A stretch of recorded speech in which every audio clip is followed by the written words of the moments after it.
señoras y señores. Como presidente de Nueva Economía Forum, tengo el honor de darles la bienvenida a este primer acto, este primer desayuno informativo del año del Fórum Europa, que organizamos con la colaboración de Asisa, BT y Red Eléctrica de España. Permítanme que antes de comenzar el acto les proponga un minuto de silencio por las víctimas de los atentados terroristas en Francia y por la libertad.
Muchas gracias.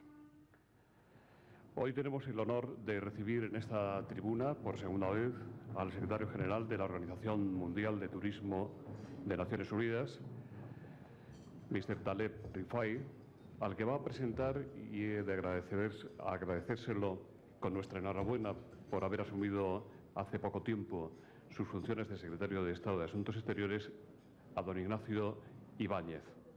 Querido Ignacio, la tribuna es suya.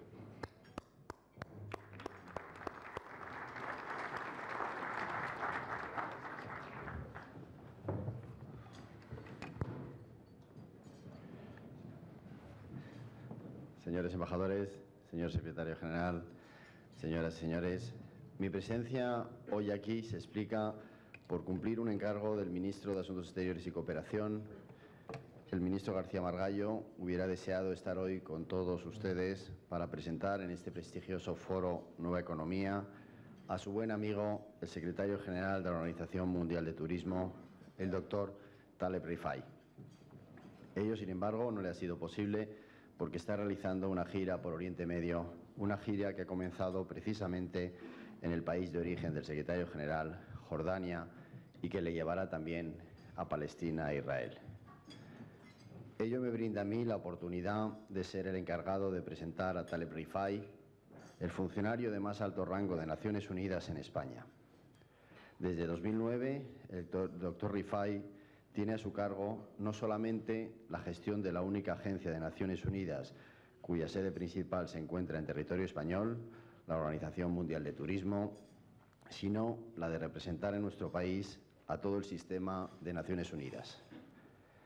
Ello en un año en el que España regresa al máximo órgano de las Naciones Unidas, que es el Consejo de Seguridad, tiene sin duda una gran importancia. Permítame por ello que en primer lugar les haga una presentación del impresionante currículo del secretario general para a continuación darles dos pinceladas sobre la importancia que concedemos en España a la OMT. El señor Taleb Rifai es arquitecto de formación y ha ejercido como arquitecto y urbanista en Jordania y en los Estados Unidos de América. Es doctor en urbanismo y ordenación regional por la Universidad de Pensilvania, en Filadelfia. Tiene un máster en Ingeniería y Arquitectura por el Illinois Institute of Technology de Chicago y es licenciado en Arquitectura Técnica Superior por la Universidad del Cairo, Egipto. Al principio de su carrera ejerció como arquitecto y urbanista en Jordania y en los Estados Unidos, labor que compatibilizó con la enseñanza, siendo profesor de arquitectura en la Universidad de Jordania e impartiendo cursos en Filadelfia, Chicago y Cambridge. Cuando ejercía de arquitecto, ganó varios concursos internacionales y supervisó numerosos proyectos, en particular de rehabilitación y renovación de cascos urbanos antiguos. Es durante su estancia en Estados Unidos cuando comienza a trabajar también para el sector público jordano, participando activamente en la preparación de políticas y en la elaboración de estrategias comerciales y de inversión en su calidad de director de la Misión Económica de Jordania en Washington. En 1995 fue nombrado director general de la recién creada Sociedad de Fomento de las Inversiones, responsable de elaborar y aplicar políticas encaminadas a atraer inversión extranjera directa a Jordania. Tras ello, fue director general de la empresa de cementos de Jordania, una de las mayores empresas de capital público del país, con más de 4.000 empleados. Entre los años 1999 y 2003, el señor Rifai da un salto en su carrera, ocupando varias carteras ministeriales en el gobierno de Jordania. Primero, fue ministro de Planificación y Cooperación Internacional, a cargo de las actividades de desarrollo de Jordania y de las relaciones bilaterales y multilaterales con los países y los organismos donantes. Posteriormente, fue nombrado ministro de Información, a cargo de la comunicación y de los medios de difusión públicos, etapa durante la cual reestructuró la red de televisión de Jordania. En 2001, su cartera se amplió al Ministerio de Turismo y Antigüedades. Durante su mandato como ministro de Turismo y Antigüedades, el señor Rifai, en colaboración con la UNESCO y el Banco Mundial, creó el primer parque arqueológico de Jordania en la antigua ciudad de Petra. También llevó a cabo varios proyectos de gran envergadura en Jerash, el Mar Muerto y Wadi Rum. En su calidad de ministro de Turismo, fue elegido presidente del Consejo Ejecutivo de la OMT en 2001. En 2003, vuelve el señor Rifai a dar un importante giro a su vida, iniciando su experiencia multilateral, al ser designado como subdirector general de la Organización Internacional del Trabajo, OIT, Organización de la Familia de Naciones Unidas con sede en Ginebra. Ocupa este puesto durante 3 años. Entre sus responsabilidades figuraba la supervisión general y la aplicación de las normas internacionales del trabajo, así como el asesoramiento sobre mercados de trabajo y políticas de empleo, en particular en la región de Oriente Medio. Y es en enero de 2006 cuando el doctor Rifai desembarca en Madrid. Lo hace, en primer lugar, como secretario general adjunto de la OMT, puesto que ocupa entre enero de 2006 y 2009. Tras ello, en marzo de 2009, asume el cargo de secretario general de la organización, primero en funciones hasta diciembre de 2009 y posteriormente durante su primer mandato, que se extiende de 2010 hasta 2013. En su 20ª reunión, celebrada en agosto de 2013 en las Cataratas de Victoria, entre Zambia y Zimbabue, la Asamblea de la OMT le volvió a elegir para un segundo mandato de otros 4 años, a partir de enero de 2014, mandato en el que nos encontramos en la actualidad. Como han podido comprobar, la variada experiencia profesional del doctor Rifai ofrece una sólida combinación de conocimientos técnicos y experiencia política en la esfera del turismo, así como en el trabajo y funcionamiento de los organismos internacionales. Junto a ello, los 2 valores que yo quisiera destacar de la personalidad del doctor Rifai y de su quehacer profesional, que hacen de él un secretario general difícilmente superable, son su capacidad de crear consenso y su espíritu modernizador. Su capacidad de generar consenso parte, a mi juicio, de una forma de ser muy mediterránea y muy jordana, que se apoya en una extrema amabilidad y un gran respeto hacia el otro. Ello genera una empatía para el diálogo que creo que todos los que tenemos la fortuna de conocer y trabajar con Taleb Rifai apreciamos y valoramos. Reconozco que he tenido la suerte de conocer a gente que trabaja y convive con Taleb, y todos confesamos que tiene algo al pedir o sugerir que hace que sea casi imposible decirle que no. El segundo valor de su permanente voluntad de reforma es de reformar las instituciones para asegurar que cumpla con sus cometidos y aspiraciones. Supongo que ello le viene de su formación como arquitecto y le lleva a tratar de mejorar los procedimientos y las estructuras para que sean cada vez más eficaces. La adopción en la OMT de su libro blanco, un proyecto de reforma presentado en 2009, es un buen ejemplo de ello. En Exteriores consideramos al señor Taleb Rifai como la cabeza visible de Naciones Unidas en España, algo así como el padre local de esa gran familia de oficinas, programas y agencias. Su colaboración y trabajo de coordinación resulta inestimable. El señor Rifai es considerado de todos nosotros, ante todo, como un buen amigo. La OMT es una agencia especial para España. Como Estado sede, tenemos un puesto permanente en su Consejo de Administración. Además, España es el principal contribuyente a la OMT, la agencia especializada en uno de los sectores más importantes de la economía española, el turismo. El señor Rifai es consciente de la importancia que para nosotros tiene el sector económico turístico, en términos de empleo, producción, crecimiento, captación de divisas y sostenibilidad, así como de lo importante que es para nosotros que esta actividad empresarial se desarrolle de manera que no solo sea rentable, sino sobre todo sostenible y responsable. Por todo ello, estamos muy contentos de poder estar hoy aquí para escuchar al secretario general de la OMT, que seguramente nos va a presentar muchas ideas sugerentes de cómo seguir desarrollando esta labor de cooperación entre nuestro país y la OMT. Muchas gracias.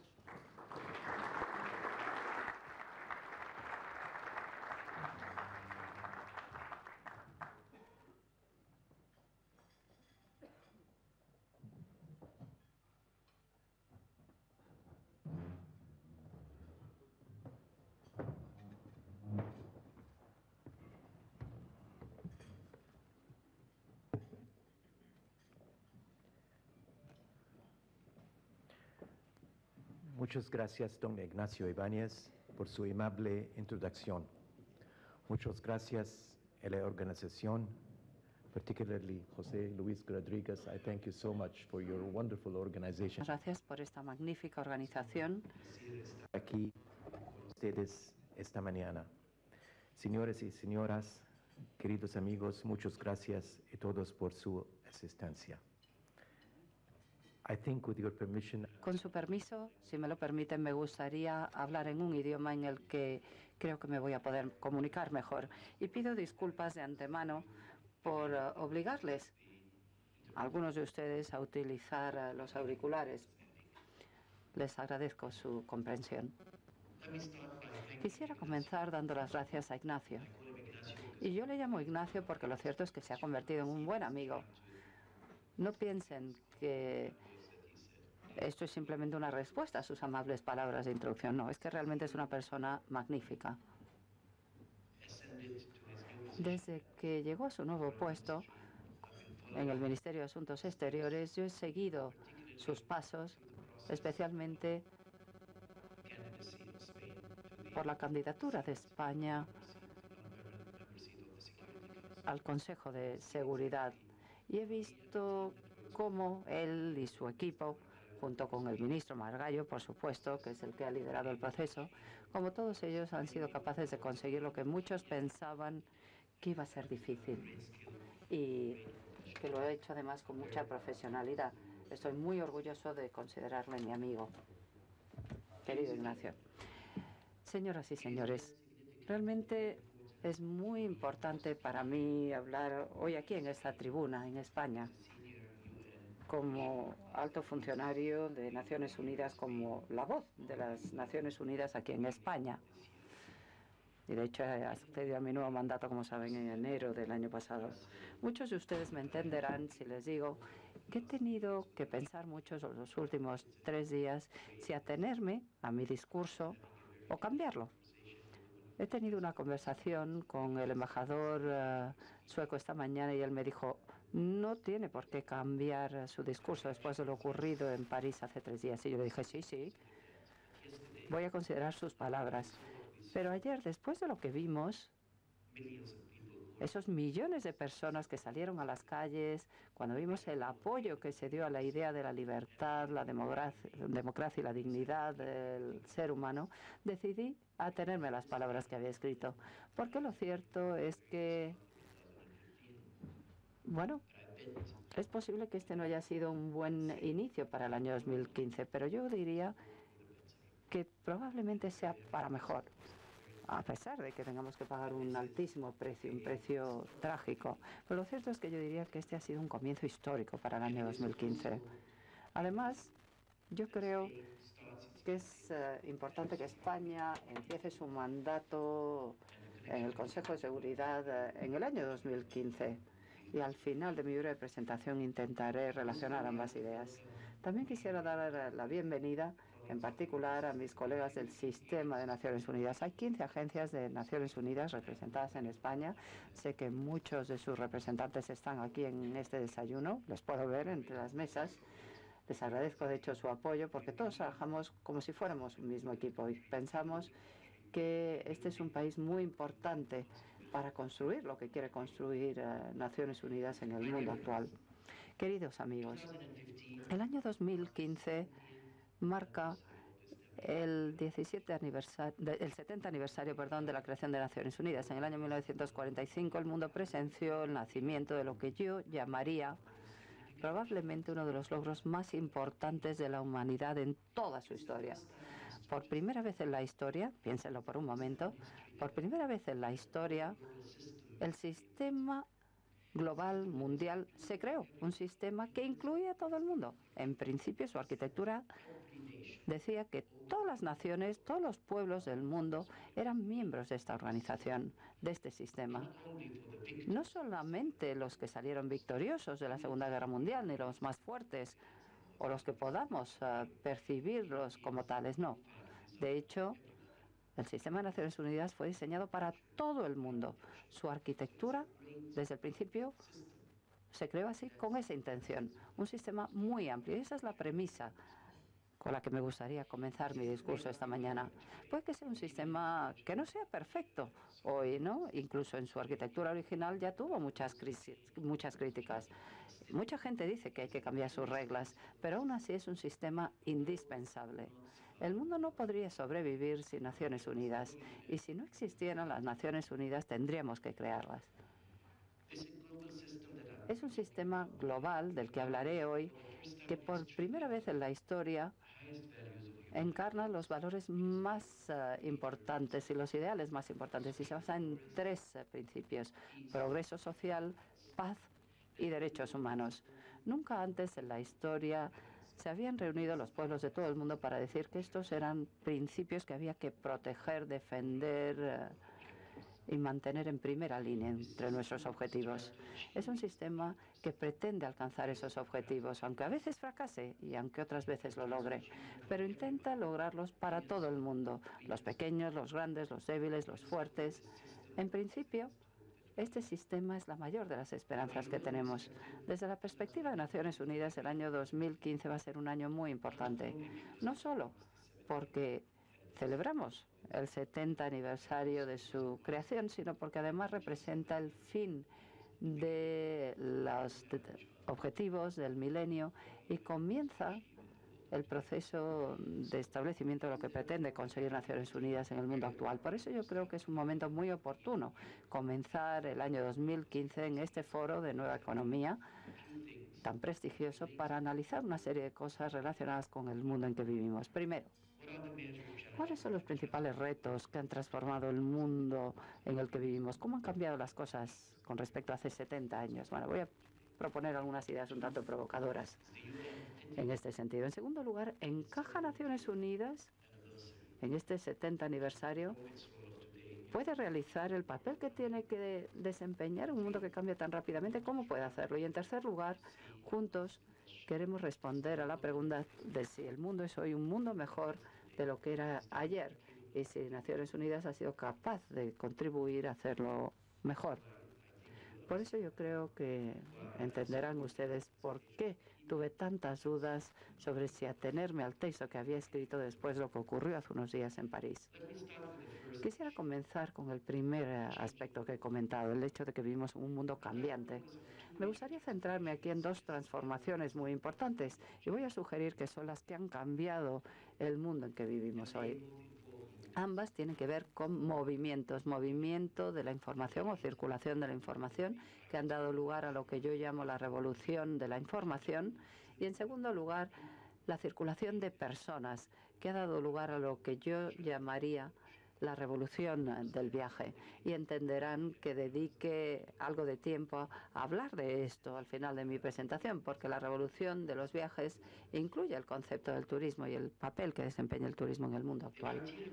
La revolución de la informática y de la información ha hecho que la información fluya más fácilmente y a mayor velocidad, y eso ha empoderado a las personas de una manera que no habíamos presenciado anteriormente. Ha dado poder a los débiles y a los fuertes, a los influyentes y a los menos influyentes, a los jóvenes y a los mayores. Todo el mundo hoy tiene acceso a la información y la información es poder. Ha cambiado las reglas del juego, ha cambiado las reglas del poder en este mundo y ha cambiado al mundo al mismo tiempo. No voy a entrar en demasiados detalles porque creo que todos ustedes entienden la magnitud, la importancia y el significado de este cambio tan importante. La revolución de la informática y de la información ha cambiado nuestras vidas y sigue haciéndolo. La segunda revolución es la revolución de los viajes. La revolución de los viajes ha conectado al mundo y a las personas que viven en el mundo de una forma sin precedentes. En el año 1950, 5 años después de la creación de Naciones Unidas, solamente había 25 millones de viajeros internacionales que cruzaban las fronteras en un solo año. En el año 2014 vamos a cerrar el año con 1.100 millones de viajeros internacionales que cruzan fronteras internacionales cada año. Estamos hablando de 1 de cada 7 personas del mundo que realizan viajes internacionales cada año. Y esa es una revolución. La gente cada vez se desplaza más. No hay ningún lugar bajo el sol que no se visite. Puedes ir a cualquier sitio donde quieras ir y encontrar instalaciones acogedoras. En cualquier lugar donde pongamos el dedo en el mapa, encontraremos lugares maravillosos y la belleza de nuestras diferencias se ha hecho cada vez más evidente.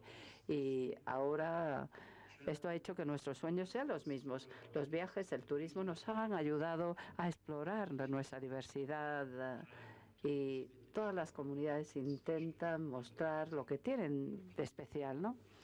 Y nunca habíamos visto tanto desplazamiento de personas. O sea que tanto la información como las personas hoy se desplazan muchísimo. Y estamos más conectados hoy gracias a estas dos revoluciones. Estamos mejor informados y, por lo tanto, más involucrados. Es una conclusión lógica, por otra parte. Si cada uno de nosotros viéramos las noticias hoy, pues pensaríamos que el mundo se está desplomando, desmoronando, y quizás sea así en algunos aspectos. El terrorismo, el extremismo, el racismo, la intolerancia, los conflictos armados, las catástrofes naturales, el calentamiento mundial, los tsunamis, los terremotos, las crisis sanitarias, las pandemias, la pobreza, la injusticia, la desigualdad, el desempleo, lo que ocurrió en Francia hace unos días y muchas otras cosas. La lista puede ser muy larga. Si realmente queremos ver el mundo desde esa perspectiva, bueno, pues eso es lo que veremos. Pero yo me atrevería a decir que a pesar de lo ocurrido en París hace unos días, el mundo nunca había sido mejor, nunca ha sido mejor. Y ya sé que esto puede sonar algo provocador para muchos de los que observan lo que ocurre a nuestro alrededor. Pero permítanme explicar por qué lo digo. Vivimos en la mejor época posible. Las futuras generaciones claramente van a heredar un mundo mejor al que heredamos nosotros de nuestros predecesores. ¿Y por qué? Bueno, pues porque hoy este mundo interconectado, en este mundo interconectado en que vivimos, cada problema o crisis local o regional se convierte en global, en una preocupación global y por lo tanto una responsabilidad global. Nunca antes en nuestra historia hemos vivido una situación así. Y estas dos grandes revoluciones, la de la informática, la información y la de los viajes, ha hecho que sepamos hoy más sobre lo que ocurre. Los desastres y las crisis ya ocurrían antes, simplemente no nos enterábamos.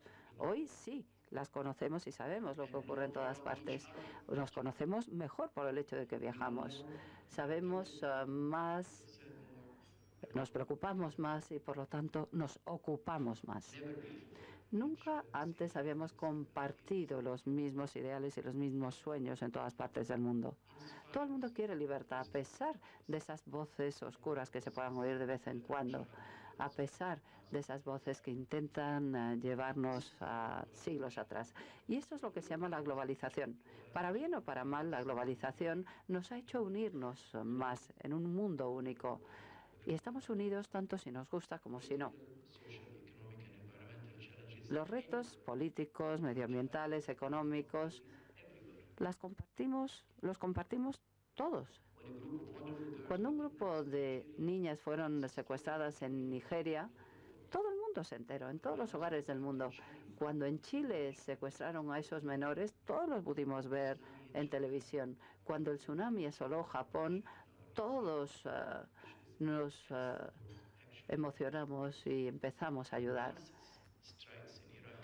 Cuando empezaron las crisis de Irak y Libia, eso afectó a todos los que estamos aquí, a todos nuestros hijos y a nuestras hijas. Cuando el calentamiento global se produce el calentamiento a nivel global y a todo el mundo le afecta. Cuando algo ocurre en África, ocurre en todo el mundo. Incluso la suerte de esa enfermera infectada, bueno, pues se convierte en noticia para todo el mundo, igual que lo que ocurrió con Charlie ayer. Las manifestaciones, esos millones de expresiones de solidaridad de todo el mundo, incluso de Oriente Medio, de África, de Asia, de América, de Europa.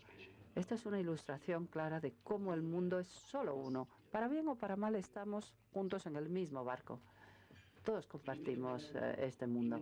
Vivimos en un mundo mejor a pesar de que las noticias del telediario puedan decirnos otra cosa. Lo que ocurre es que antes no nos enterábamos, no era nuestro problema. Piensen por un momento, hace solo 30 años se producía el apartheid en Sudáfrica. Los derechos civiles en Estados Unidos solamente se consiguieron hace 45 años. La pobreza en una parte del mundo no constituye un problema para el resto del mundo. La educación y la sanidad no eran un derecho ni una obligación para los gobiernos del mundo hace solo 45 años.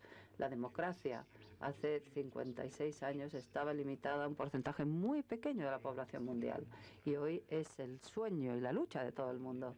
Definitivamente vivimos en un mundo mejor y quiero dar fe de lo que digo con mis palabras y oír su opinión luego. Y ahora permítanme hablar de la familia de Naciones Unidas y su papel. Como dije antes, se trata de un sistema único y especial que tiene sus defectos, no es perfecto y nunca lo será, pero es indispensable. Debemos tener un sistema global, mundial, que nos haga ser personas mejores y lograr un mundo mejor. Por su naturaleza global y su interconectividad, la gente de todo el mundo cada vez recurre más a Naciones Unidas para encontrar respuestas y soluciones. Se supone que Naciones Unidas tiene que resolver los retos globales que se convierten en retos locales. Y al revés, cualquier problema local, por pequeño que sea y por muy remoto, se convierte en un problema de Naciones Unidas. A Naciones Unidas cada vez se le pide más que se involucre en crisis como la del ébola, el cambio climático, los conflictos globales. Naciones Unidas representa la única legitimidad global a la que están dispuestos a escuchar las personas de todo el mundo.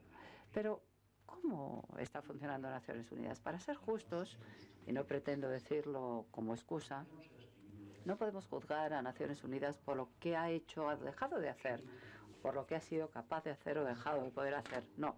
También debemos juzgar a Naciones Unidas teniendo en cuenta el nivel de expectativas que tiene la gente de todo el mundo.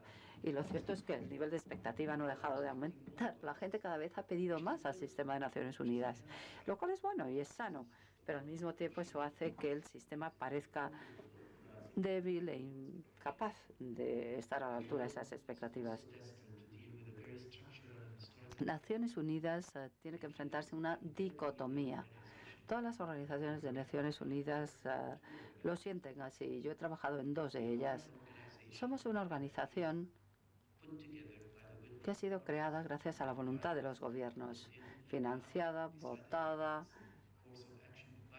decisiones tomadas por los gobiernos. Sin embargo, se espera que controlemos y vigilemos las acciones de los gobiernos y que le digamos a los gobiernos lo que han hecho bien, lo que han hecho mal. ¿Y eso cómo se puede hacer?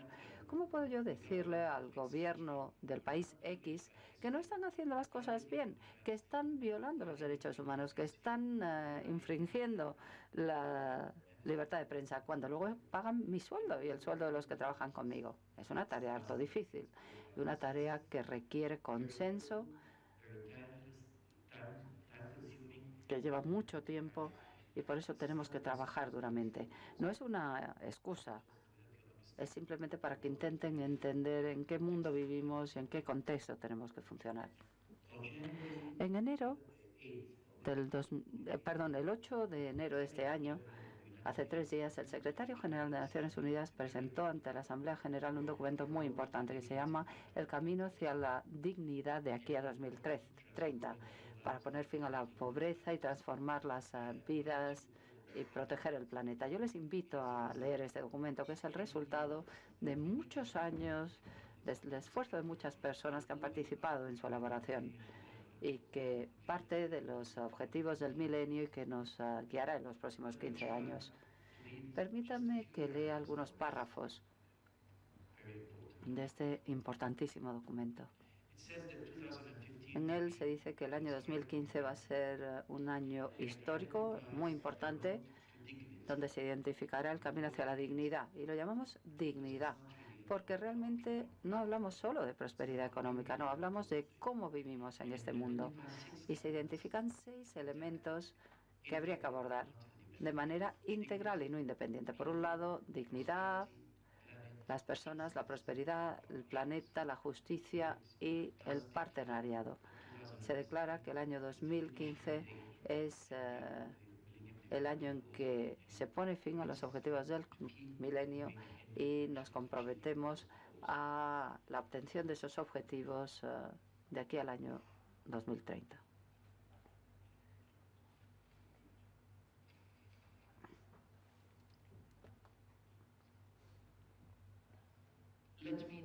Permítame ahora concluir hablando de lo que yo creo que es mi principal responsabilidad como líder de la Organización Mundial del Turismo. Hablaré ahora de la revolución de los viajes, porque no puedo terminar sin referirme a los viajes y, por extensión, al turismo y a la organización que lidero. Teniendo en cuenta lo que he dicho antes, les invito a analizar los viajes y el turismo como sector, pero les invito a hacerlo desde otra perspectiva, como herramienta que permite promover el crecimiento, la tolerancia, la paz y como motor de los derechos humanos, 3 de los objetivos de Naciones Unidas. Las Naciones Unidas no habrían aceptado a la Organización Mundial del Turismo en su sistema si no considerase que el turismo es una herramienta muy eficaz para el progreso social, el desarrollo. Es un instrumento también que promueve la paz y la tolerancia, el entendimiento mutuo y motor del crecimiento económico. ¿Pero cómo? Bueno, primero, como herramienta para el desarrollo sostenible y progreso social.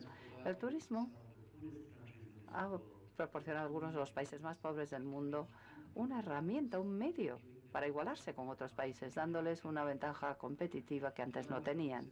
El número de visitantes al mundo en desarrollo es cada vez mayor y se está convirtiendo en una herramienta muy eficaz para ofrecer a estos países un elemento competitivo que no tenían antes y les permite utilizar lo que es su patrimonio natural y cultural.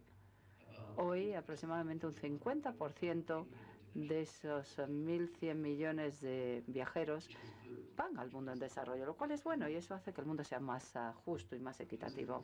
El turismo también es responsable de 1 de cada 11 puestos de trabajo en todo el mundo. Cada puesto de trabajo en turismo crea otro puesto de trabajo, 1,4 puestos de trabajo en otro punto del mundo. Por lo tanto, es una herramienta muy potente para el desarrollo sostenible y el progreso social, si somos capaces de gestionarlo correctamente, y eso es muy importante. Pero la revolución de los viajes ha hecho que el turismo se haya convertido también en una herramienta de paz, tolerancia y entendimiento mutuo.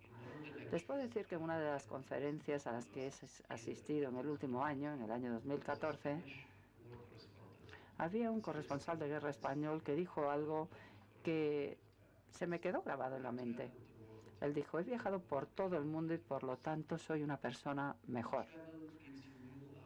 El viajar te permite ver el mundo a través de nuevos ojos y de hecho a las personas que visitamos les damos la oportunidad de conocernos y de conocer la belleza de la diversidad del mundo. Y es maravilloso. Es la herramienta diplomática más eficaz, mucho más de lo que pueden conseguir nuestros diplomáticos. por lo tanto es un promotor también de derechos humanos. Fuimos creados como organización para promover el turismo accesible y sostenible. Turismo para todo el mundo, para aquellos que pueden andar, que pueden desplazarse, que pueden hablar, y también para los que no pueden hacerlo.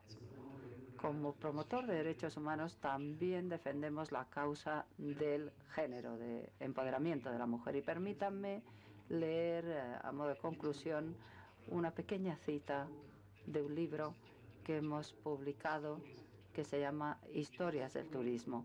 Es la historia de una maravillosa mujer vietnamita a la que conocí en la bahía de Halong hace unos años. Esta mujer, enseguida encontraré su nombre,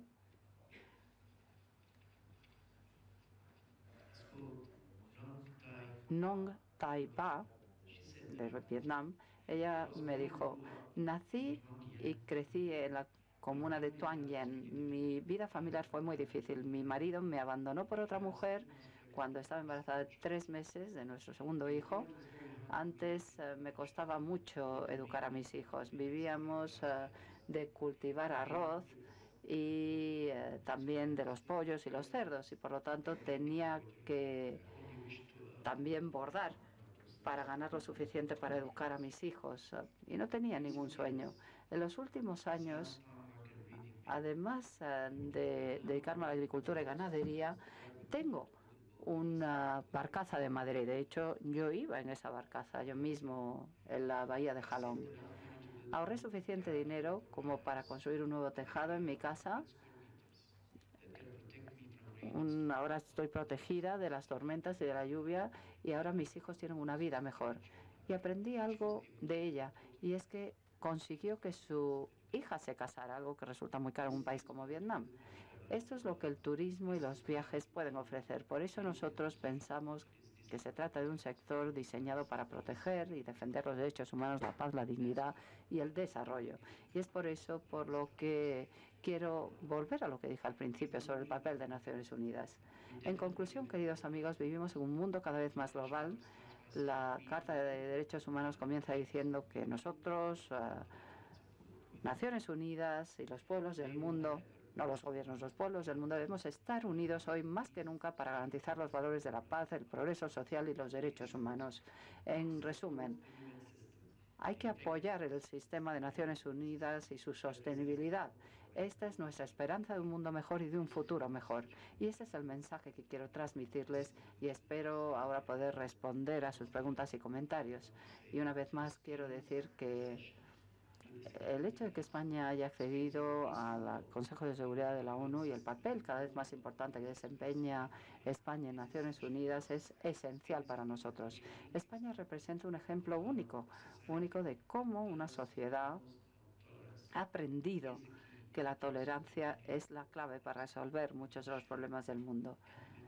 Y yo creo que todos podemos aprender muchísimo de la experiencia española, y esperamos que España siga contribuyendo al Consejo de Seguridad y al sistema de Naciones Unidas en general. Muchas gracias por su atención.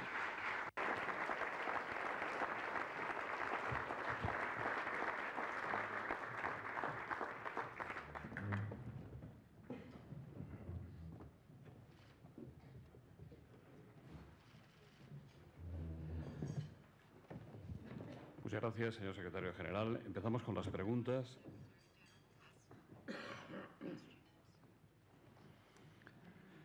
Robert Head, de Reuters, Juan Ignacio Vecino, de patrimonioactual.com, Manuel Praga Líbano, de Nexotour, Blanca Pascual, de Radio Nacional de España, Daniel Tordable, de Radio Intereconomía, y Alicia Robles le hacen varias cuestiones acerca de las consecuencias que cree usted que pueden tener los atentados terroristas en Francia, ocurridos la semana pasada, para los destinos en países musulmanes. ¿Se beneficiarán otros países receptores, como ocurrió con los estallidos de la llamada Primavera Árabe? ¿Se beneficiará España o, por el contrario, nuestro país, en su opinión, podría verse perjudicado al ser objetivo de algunas organizaciones yihadistas? ¿Qué impacto tendrán, en su opinión, los ataques terroristas en el turismo en Europa? También le preguntan si cree que los ataques terroristas de París y la amenaza yihadista en grandes destinos europeos puede restar competitividad y hacer perder turistas en Europa. Si pueden perjudicar la evolución positiva que estaban teniendo los destinos europeos. Y si pueden tener alguna consecuencia para el turismo, ¿qué impacto tendrían estos atentados en el espacio Schengen?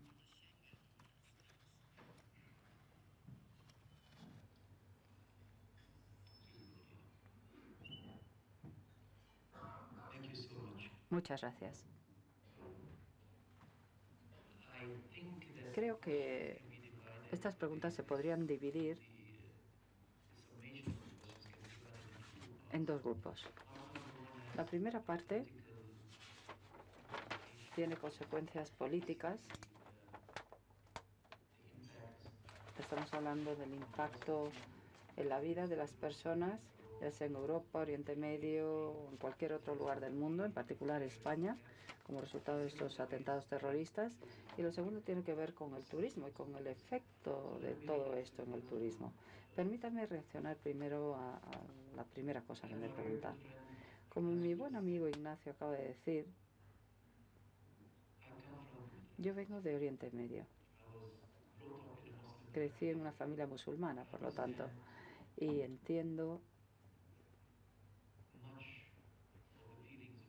mejor los sentimientos de las personas de esta parte del mundo, al menos eso creo. Confíen en mí si les digo que las personas que más van a resultar dañadas, a las que más daño se hace en cuanto a su futuro, sus esperanzas, su dignidad, son precisamente las personas de Oriente Medio, que son las primeras víctimas del terrorismo y las primeras víctimas del extremismo.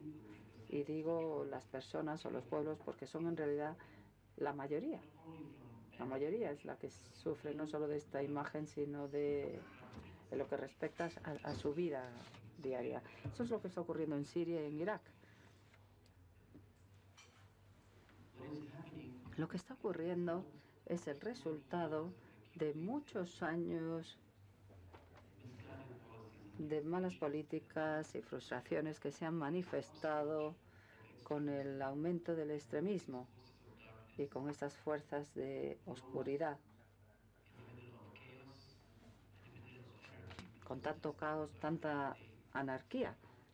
Este es el entorno en el que viven estas personas y luchan estas personas, un entorno de caos. Y para conectar esto con lo que he intentado decirles esta mañana, por el hecho de que vivimos en un mundo interconectado, este se ha convertido en un problema global. No solo por los atentados terroristas que se han producido en París o que se puedan producir en otros lugares del mundo, sino porque es un problema realmente global. Es un reto, un desafío global y todos estamos juntos en el mismo barco. No hemos empezado a tener terrorismo la semana pasada en París. El terrorismo lleva asolándonos desde hace muchos años y en todas partes, pero es la primera vez que vemos este tipo de organización y esta forma tan sofisticada, ¿no?, de terrorismo. Y claro, esto está afectando a todo el mundo. Yo creo que lo que ocurrió ayer en París fue algo muy importante. Muchos de ustedes es posible que no oyeran las noticias, pero ha habido manifestaciones parecidas en Jordania, Egipto, Palestina y en muchas otras partes del mundo islámico, que querían hacer oír su voz, su rechazo, porque realmente estos atentados no les representan. Es muy importante recordar que gran parte de lo que yo puedo decir hoy, desde este punto de vista, no es fácil decirlo cuando te ves intimidado en tu propio país y en tu propia casa. Por eso, esa falta de voces de Oriente Medio no se debe a una falta de convicción, no. Claramente todo se ve afectado por el hecho de que la gente tiene miedo, se siente intimidada. Lo que ocurrió en París hizo que la gente tuviera menos miedo a la hora de decir lo que pensaban. Y es gracias a eso que yo creo que lo que ocurrió ayer fue un punto de partida, un cambio radical. Al final, los terroristas quieren demostrar que han hecho algo. Bueno, pues al final lo que han hecho ha tenido las consecuencias contrarias a lo que ellos querían. A ellos les da igual la compasión del mundo, les da igual la reputación que puedan tener. Lo que quieren es demostrar a la gente de Oriente Medio y del resto del mundo que sus ideas son las correctas. Pero el mundo ayer les dio una respuesta muy clara en el sentido contrario. Por eso yo creo que deberíamos estar alertas, por supuesto, pero al mismo tiempo asegurarnos de que lo que ocurrió la semana pasada no vuelva a ocurrir. Pero tampoco debemos sentirnos intimidados y pensar que las personas son personas al fin y al cabo y que no hay que tirar la toalla y ceder ante estas ideas de discriminación, estereotipos, etcétera, y estereotipar a la gente de cualquier lugar del mundo, porque eso precisamente es lo que quieren conseguir los terroristas. Eso. Bien. ¿Esto va a afectar a la forma de vida de los pueblos del mundo? No. Yo espero que nunca sea así. Europa debe continuar con ese camino hacia la paz y la igualdad y la democracia, que es a lo que aspiran todos los pueblos del mundo. Esto seguramente impondrá algunos cambios, restricciones en la libertad de movimiento, etcétera. Es posible, sí, pero yo creo que la gente lo entenderá. Lo que sí espero es que no altere la filosofía fundamental de la libertad, que incluye la libertad de movimiento. Pero ciertos procedimientos, evidentemente, quizás sean tenidos en cuenta. ¿Va a afectar esto al turismo en Europa? No, para nada. El turismo se ha demostrado que es un sector muy resistente, muy sólido. En todos lugares del mundo hemos visto, incluso en circunstancias mucho más graves, más dirigidas que la que vimos en París, hemos visto que siguen yendo la gente. A los turistas, a los visitantes, no se les intimida con este tipo de atentados. Y el turismo seguirá siendo un sector sólido, resistente, porque se ha convertido en parte de nuestra forma de vida. Nadie va a aceptar verse privado del derecho a viajar, el derecho a relajarse. Es un derecho, no solo un lujo hoy en día.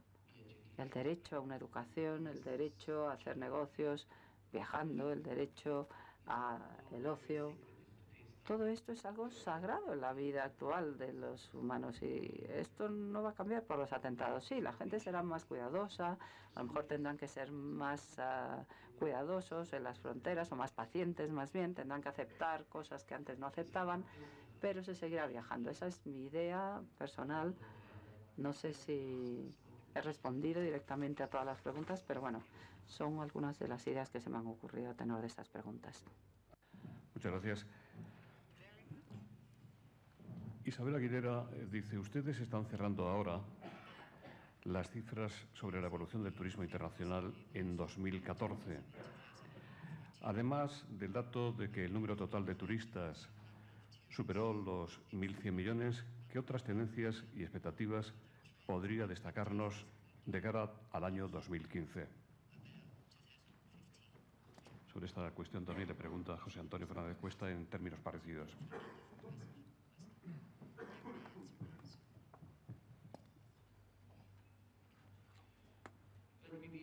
Permítame que sea un poco más concreto. No he dicho que esos 1.100 viajeros fueron 1.100 millones, perdón, fueran las cifras exactas. No hemos cerrado las cifras todavía, pero lo que sí tenemos es el número del año pasado, 1.086.000 y bueno, un aumento de un 5%. Por eso he llegado a esa conclusión, a grosso modo, de que superará el 1.100 millones, de viajeros. Y pronto tendremos Fitur y allí es donde anunciaremos las cifras exactas. En cuanto ¿qué esperamos que ocurra aparte de ese crecimiento? Bueno, pues esperamos que la tendencia a viajar a los países en desarrollo continúe también, que aumente su cuota de mercado, como empezó a hacerlo hace 25 años, a favor de los países en desarrollo. Yo creo que eso va a continuar, esta tendencia a viajar más a los países en desarrollo. El crecimiento también de los viajeros jóvenes es algo que esperamos que ocurra, y luego también el hecho que la gente será cada vez más consciente de la sostenibilidad y la accesibilidad en el turismo. Hay muchos otros detalles que podría comentar, pero bueno, yo diría que las principales tendencias son las que acabo de enumerar. Un problema importante del que debemos ser muy conscientes es el impacto de las redes sociales en el turismo. Es algo alarmante y que debemos tener muy en cuenta. Me estoy refiriendo a servicios colaborativos, esos servicios que son ofrecidos directamente a través de Internet y que se van a convertir en una gran preocupación para el sector del turismo y de los viajes, ¿no?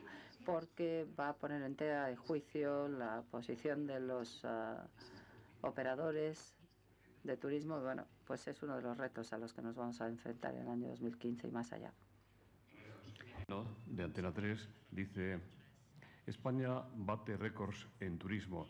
¿Le gusta a usted el modelo de explotación turística español? ¿Lo considera sostenible a largo plazo?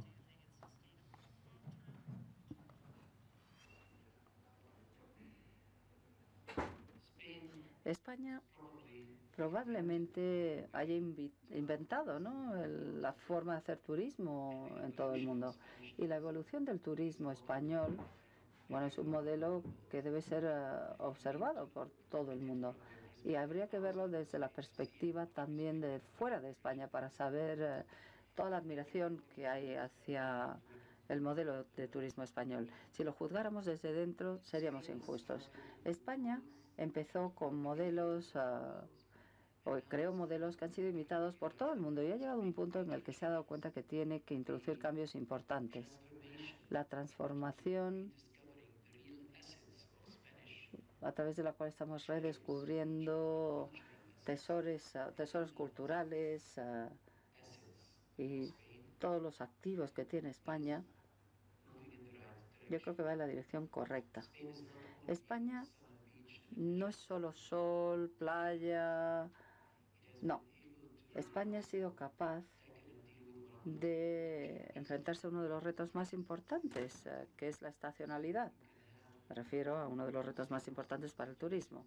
Y se han creado instituciones y operaciones que hoy funcionan a lo largo de todo el año, en lugar de 45 días al año o 90 días al año. O sea que desde todos los puntos de vista, la comunidad internacional considera a España como modelo en el que fijarse.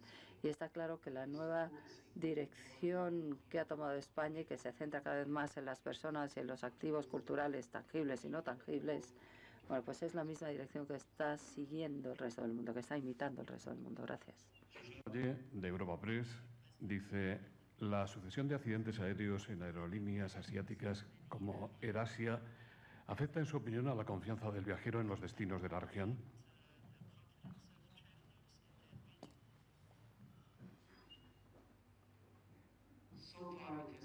Hasta la fecha no ha sido así. No hay razón para pensar que vaya a afectarlo. Es una desgraciada coincidencia que se han producido 2 o 3 accidentes en la misma región, pero la historia y la experiencia han demostrado que la gente es mucho más inteligente y se dan cuenta de que viajar en avión sigue siendo el modo de transporte más seguro. Y accidentes como estos, bueno, pues se pueden producir en cualquier lugar del mundo, pero son la excepción a la regla, son muy raros.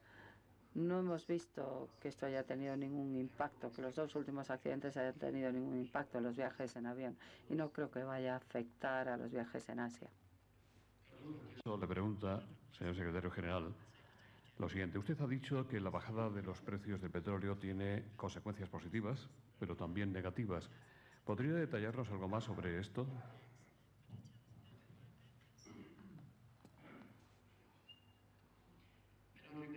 No recuerdo haberlo dicho en este discurso para nada, ni en este foro, pero sí lo he dicho en otros foros.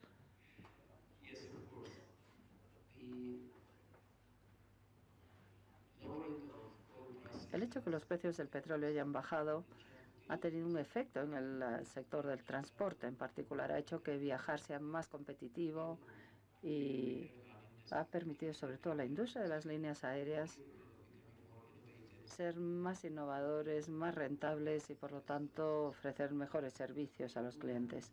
O sea que sí, yo creo que va a tener un impacto positivo en ese sentido. Por otra parte, va a mejorar también la situación, la vida de las personas en muchas partes del mundo, donde el petróleo es importante. Pero sí que también tiene un impacto negativo, sobre todo en algunos de los países productores de petróleo, que cada vez más se están convirtiendo en fuente de suministro del resto del mundo. Porque cuando la situación económica se hace difícil en los países productores de petróleo, la capacidad de viajar de las personas que viven en esos países es cada vez menor, cada vez les resulta más difícil. Y eso no es un problema que afecte solo a esos países, sino que se convierte en un problema para el resto del mundo, el mundo que recibe esos visitantes de los países productores de petróleo. Y creo que entenderán a qué me refiero. Y de hecho esto se está haciendo sentir en algunos lugares del mundo, ¿no? Sobre todo, sí, hay menos viajeros de esos países productores de petróleo, pero en términos generales, el cambio en los precios del petróleo tiene efectos temporales en el tráfico de viajeros y turistas. Pero bueno, al final todo se equilibra, se compensa y los impactos positivos y negativos pues también se equilibran, se compensan. Dice, como usted ha señalado, Fitur abrirá sus puertas una vez más a finales de este mes. ¿Qué expectativas tienen ustedes? ¿Sigue siendo Fitur el punto de encuentro de referencia y de negocios en el sector? ¿Tienen ustedes indicadores acerca del volumen de las transacciones?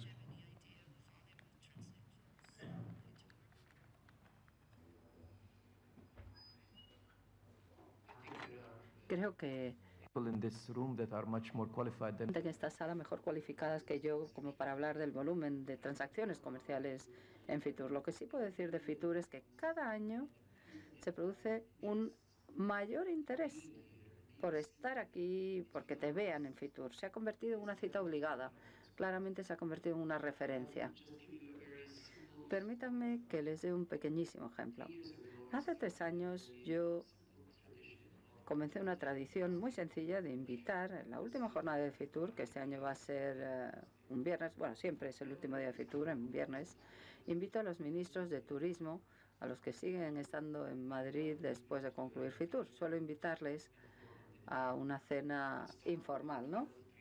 Empezamos con 12 ministros hace varios años, el año pasado vinieron 26 y este año 45 ministros acudirán. No sé si nos lo podemos permitir o no, pero bueno, esto les da una idea de cuán importante se ha convertido Fitur y cuán importante se ha convertido esta cita en solo 3 años. Y muestro este ejemplo como indicador del interés que hay en todo el mundo por Fitur.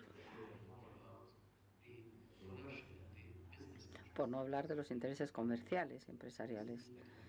Como digo, sí, Fitur se ha convertido en una referencia, en una cita obligada. Y yo estoy deseando que llegue Fitur. Y además está muy bien organizado a principios de año, ¿no? La fecha es muy oportuna. Lo cierto es que estas ferias no están ahí solo para hacer negocios, son muy importantes psicológicamente porque es una manera de renovar esperanzas, nos volvemos a ver, a encontrar y nos fortalecemos mutuamente.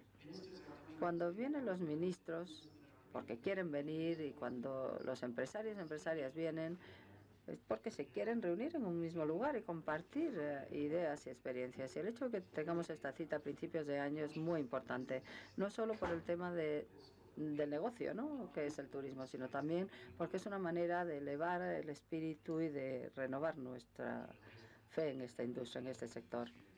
¿Quiere usted decir algo en relación con esta actividad?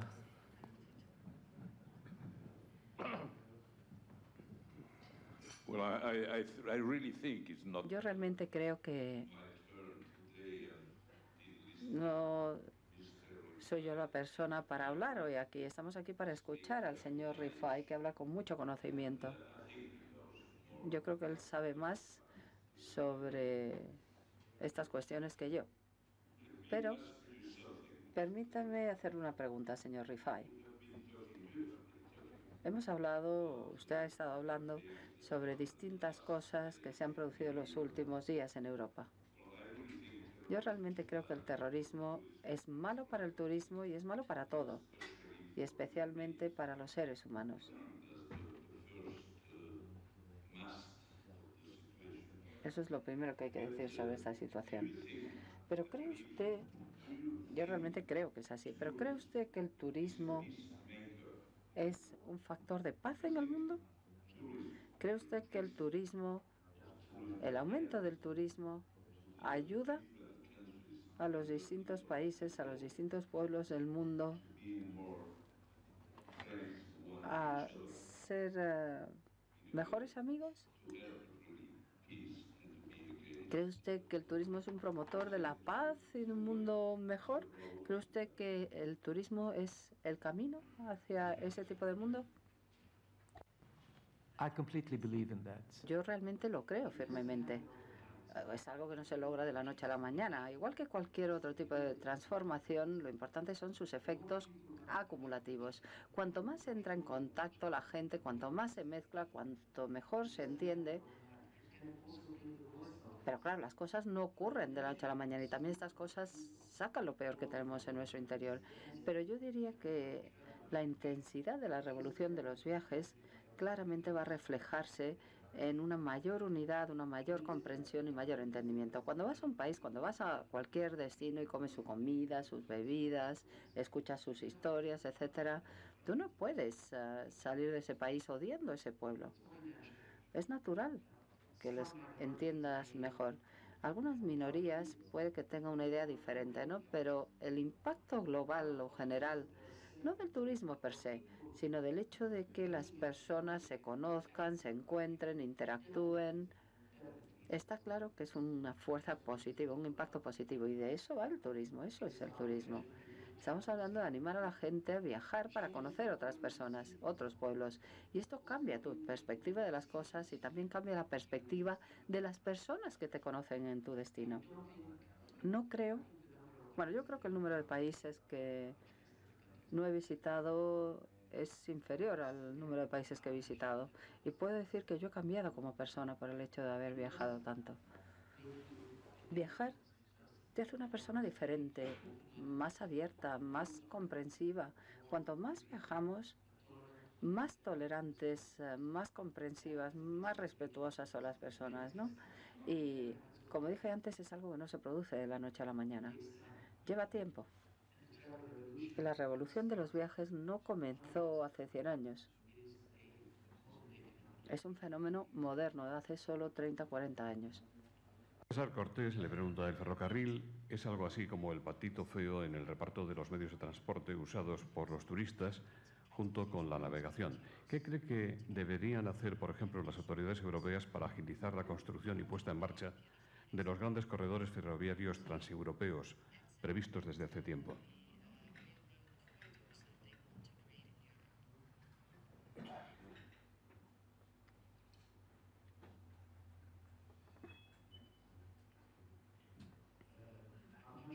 No estoy seguro de haber entendido exactamente a qué se refiere, pero básicamente, bueno, supongo que está hablando de cómo los ferrocarriles pueden contribuir a conectar mejor a las personas. ¿Es eso a lo que se refiere al final con la pregunta? Yes.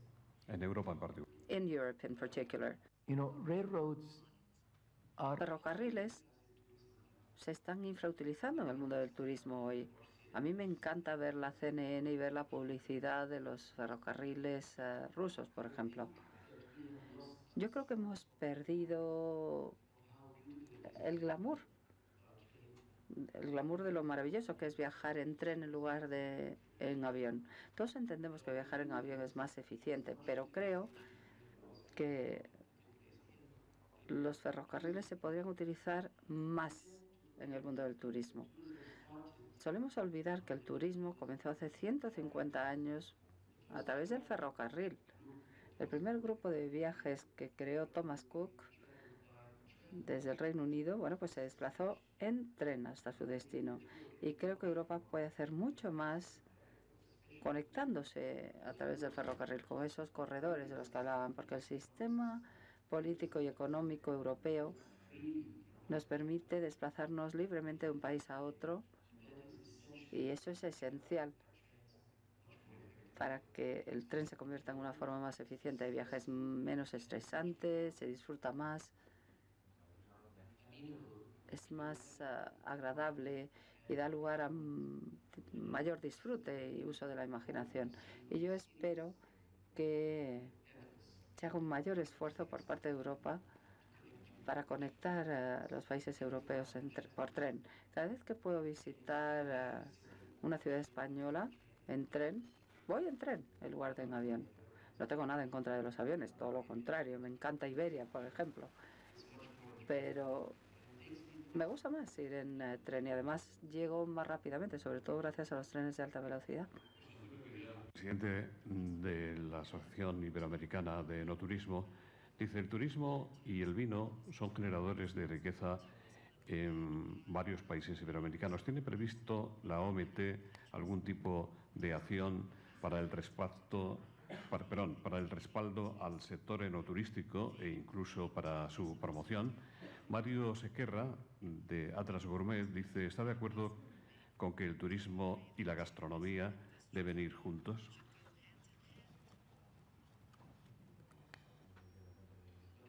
Gracias por hacer estas dos preguntas a la vez, porque está claro que están interrelacionadas. El turismo cada vez más se centra en la experiencia y no solamente en la experiencia visual o el impacto visual. Hace 30 o 40 años la gente viajaba en autobús, 40 personas iban en autobús, se les llevaba a la Torre Eiffel, al Louvre o a cualquiera de los museos de Madrid y luego se les dejaba media hora libre para dar un paseo, hacer fotos y luego volver a casa y poder decirle a la gente: yo he estado ahí. Hoy este modelo ha cambiado totalmente.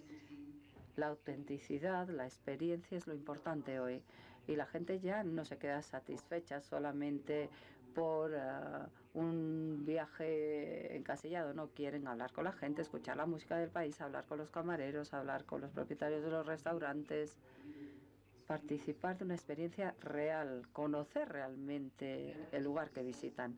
Y por eso precisamente la gastronomía y el vino se han convertido en una parte muy importante de la experiencia del viaje. Pero la segunda cosa muy importante, sobre todo cuando hablamos del vino, es esas historias del vino. Por ejemplo, en Latinoamérica o en Iberoamérica, donde estamos trabajando con muchos países para establecer lo que llamamos las rutas del vino, que te pueden llevar de un destino a otro siguiendo un hilo conductor, ¿no? Una misma historia. O sea que tanto la gastronomía como el vino se están convirtiendo en parte cada vez más integral de las nuevas tendencias del turismo, que básicamente consiste en experimentar un momento auténtico, participar, involucrarte en la cultura, y el mundo es parte de la cultura, no solo parte de una buena degustación. Conocer España es conocer sus vinos, conocer Francia es conocer sus vinos. Tú no puedes entender España sin entender y conocer el vino de Rioja, de Ribera de Duero. Forma parte de la vida española, parte de su forma de ser. Comer, beber, comer tapas, beber vino, disfrutar de la maravillosa gastronomía española. Esa es la única manera de entender al pueblo español y su cultura. Y el turismo es eso, y es lo que pretende hoy en día. Vamos a finalizar con estas dos cuestiones que son de contenido distinto. Luis Antonio Díaz dice: la OMT y UNESCO están organizando la primera conferencia mundial de turismo cultural que se organizará el próximo mes en Camboya. ¿Aprovecha España, en su opinión, suficientemente las fortalezas y potencialidades de su patrimonio cultural, histórico, gastronómico, como usted ha señalado antes? Luis Angulo, bueno, esta se la voy a dar de regalo después para finalizar. Amparo Palazón: las cifras de turismo por razones de salud siguen subiendo en España, turismo sanitario. ¿Hay maneras de evitar que esto sea a costa de las aportaciones de las empresas y de los ciudadanos españoles a la seguridad social?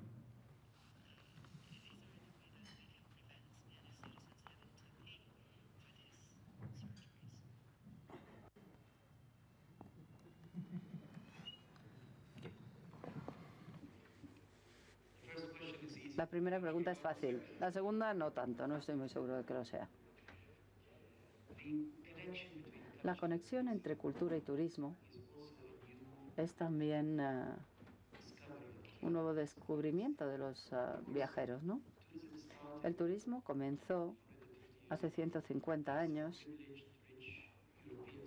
Algunos europeos privilegiados, ricos, que querían viajar a lugares exóticos y conocer los aspectos culturales de esos lugares, conocer esos pueblos mejor, pero luego, hace 50 o 60 o 70 años después, la cosa cambió y empezó el turismo de masas, ¿no? Más turismo de playa, etcétera.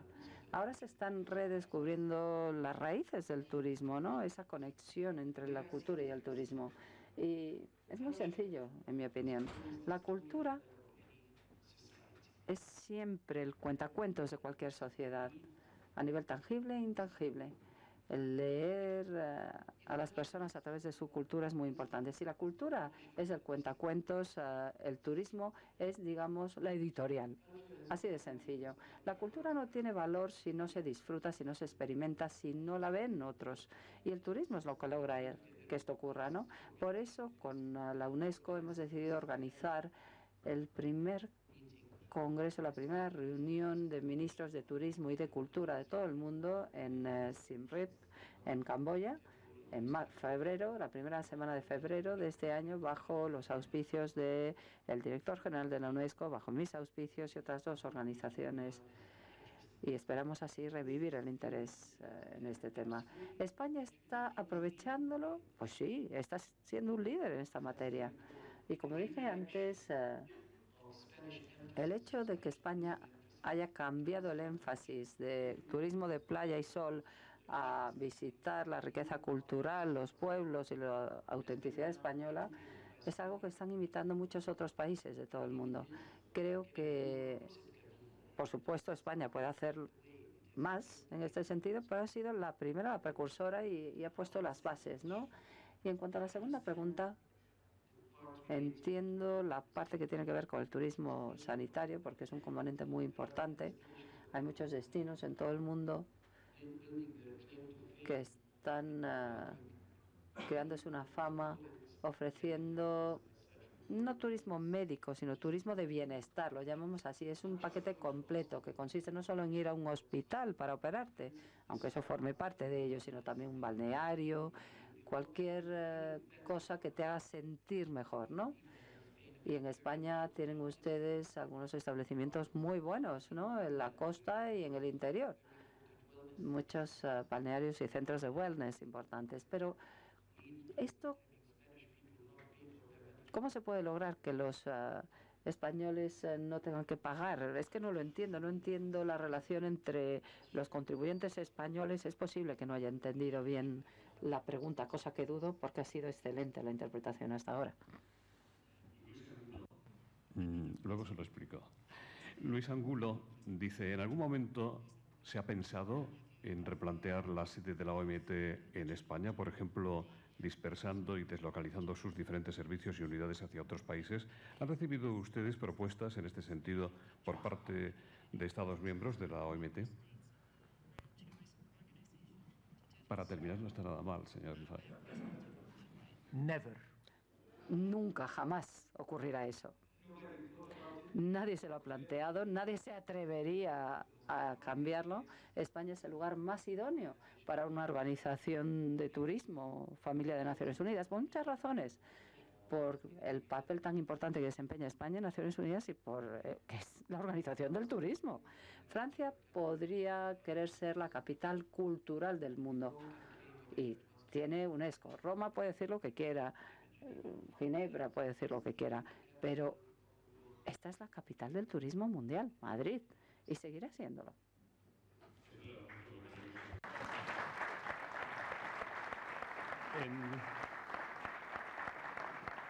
Muchas gracias, doctor Rifai. En nombre de Red Eléctrica de España, ABETE y Asisa, don Ramón Casanova, director de esta entidad, despedirá el acto brevemente. Gracias.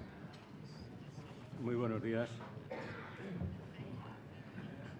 En primer lugar, darle las gracias al señor Rifai por su presentación muy técnica en lo que concierne al turismo y también política en relación con el mensaje de paz, progreso social y respeto a los derechos humanos que nos ha expuesto. hay algo que trasciende al mensaje verbal del doctor Rifai y que el presentador, señor Ibáñez, ha subrayado como dos puntos fuertes del señor Rifai: su extrema amabilidad y su respeto hacia los demás. Concierne esta actitud también al hecho turístico en lo que tiene de contacto entre las personas. Muchas gracias, señor Rifai, por su brillante presentación, y don Ignacio Ibáñez, muchas gracias también por su detallada y afectuosa presentación del señor Rifai. Aprovecho, además, para darle las gracias y felicitarle por sus esfuerzos para entrar a España en el Consejo de Seguridad de las Naciones Unidas y el éxito obtenido. Muchas gracias a todos ustedes por su asistencia.